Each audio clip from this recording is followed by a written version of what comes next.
Okay, so I have filled in with my tiny little black crayon, which I had to peel back several times, by the way, peel back the paper on. But I filled in with my black crayon, pressing really hard, coloring around my windows, coloring underneath the Ferris wheel, and stopping at my horizon line. I filled in the top of the building solid black as I can. Literally, some of these areas I've been like coloring over and I just can't get rid of those little white spots, but it really drives me crazy. But anyway, that is like a solid black as this crayon will get. On the bottom, I am going to fill in the buildings also, but again, I'm going to do it in a scribbly fashion. The bottom should not take long at all. I also do not want it to be as dark as the black on the other level. I want there to be a difference between the actual buildings and the reflection in the water. And I want that when we go in with the watercolors, that some of those watercolors tend to show through in the water, which is good because I feel like the water reflects colors from all over the place. And so you'll have remnants of different colors in different areas. When you go by the Ferris wheel, you might do like a little light scribble around, because obviously there's black lines running through there, so I don't know how you want to do that, if you want to just give it some scribbles. So again, stop at the horizon line, make sure the bottom looks lighter and a lot more scribbly. I would still maybe work your way around your windows, maybe don't color over your windows on the bottom, even though we're scribbling. I'm almost done with the bottom there. You know what, I'm just gonna go ahead and finish it real quick. Okay, so when you get done scribbling on the bottom, our next move is going to be to go in with watercolors. So with watercolors, we would like to contrast the warm lights that we have in the windows. We're kind of going for a night scene. At nighttime is the only time that you really see the buildings looking like a dark shadow like they do on our project right now. So it kind of needs to be night. So in order to do nighttime, we are going to do some cool colored watercolors. So we did warm colored windows. So basically the remaining colors on the color wheel are your cool colors. Those are going to be your green, blue, and violet, okay? So we're going to do green, blue, and violet watercolors through the background.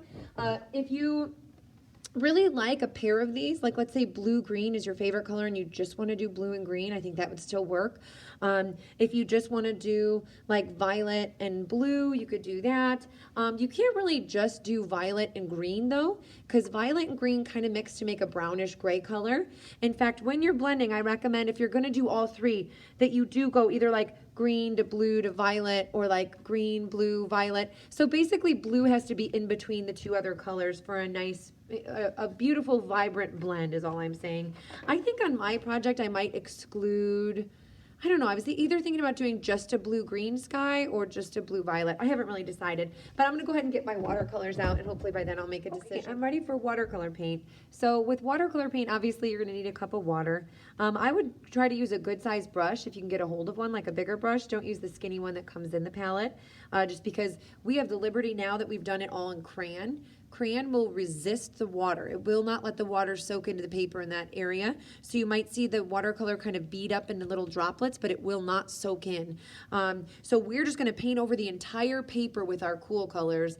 I've decided to go with just blue and green, but you can use green, blue, and violet if you want to. You can just do blue, violet. You could just do blue.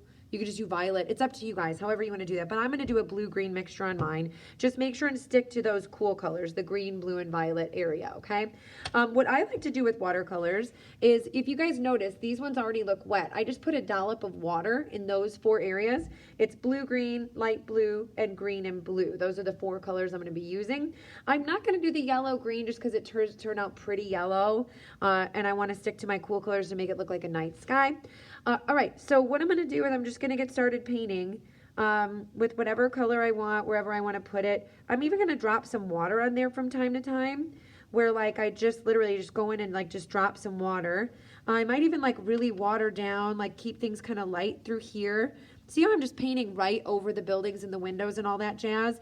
Don't worry, it looks like it's over my lights right now, but as you can see, as that water sits on there, that crayon will kind of just like move it off of there. I don't really know why or how that happens, but it's pretty cool anyway. I'm going to put some blue-green up in here.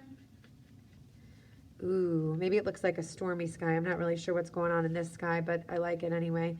I'm going to add some of this dark blue.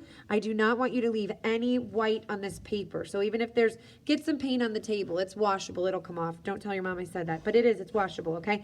All right, my paper's kind of starting to curl. So if I flatten it out, you can kind of see, I did a little bit of a gradation where it's like a little bit darker at the top and a little bit lighter towards the bottom. Basically, I just added a little bit more water to my paint at the bottom.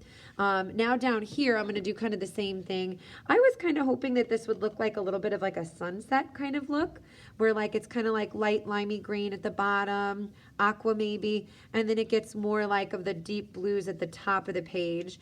Once that water, and notice I'm coloring over this crayon part too. I literally went zero white of the paper showing through at the end of this, okay? So no white anywhere other than if you did some white on the arch, of course. Okay, because really the arch is not going to let you paint over it with watercolors anyway. It's going to do its own thing. All right, so I'm mixing to make a beautiful blue-green right here, and I'm going to try and get some of this dark blue to happen right at the very tip top. You know what, and I might even want to go in once this is dry and just add like a little bit of indigo or like a violet to like the edges just to make sure it looks really dark on the edges, because like I said, I kind of wanted to get it to look like a fade or a gradation, okay?